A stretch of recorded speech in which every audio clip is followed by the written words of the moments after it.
We're Random International, and I'm Hannes Koch. I'm Stuart Wood. I'm Florian Ortquist.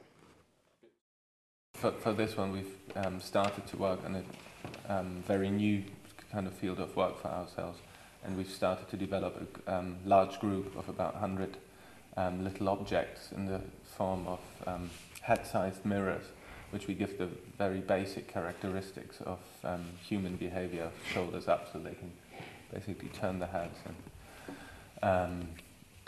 each individual mirror is quite a cute, or should become quite a cute and likable object. But if a person enters the parameter of the installation, the group of objects, they synchronize their behavior and then will follow you. So we pretty much try to reverse this, the situation of looking at or watching an installation and then suddenly being watched by it, and they will latch on to one person out of the audience and follow that person around, totally depriving the audience of control over the behavior. So what in the first place seems to be quite a nice, cute little individual, when it teams up with its mates, then it becomes a bit weird and hopefully a bit scary.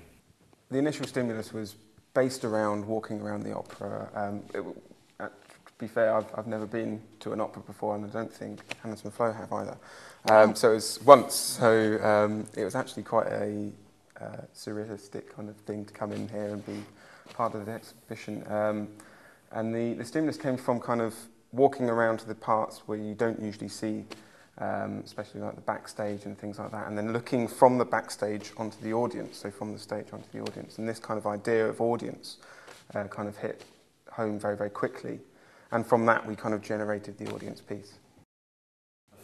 We pretty much nailed it down as a concept when we were giving a talk in Portugal at the conference, and we talked to an English guy there, because the idea was brand new and we were really excited about it, and we told him that we would now need to find somebody who does camera tracking for us, because that's kind of to a level of expertise which we don't have in the studio. And the guy's name is Chris O'Shea, who's an interaction designer, who now is like a main key collaborator on this project in sorting out the people tracking. So he will be responsible for picking out individual members of the audience. And we're really looking forward to it, because it's something we've not touched yet, and for us it's great to work with him. He's really very gifted.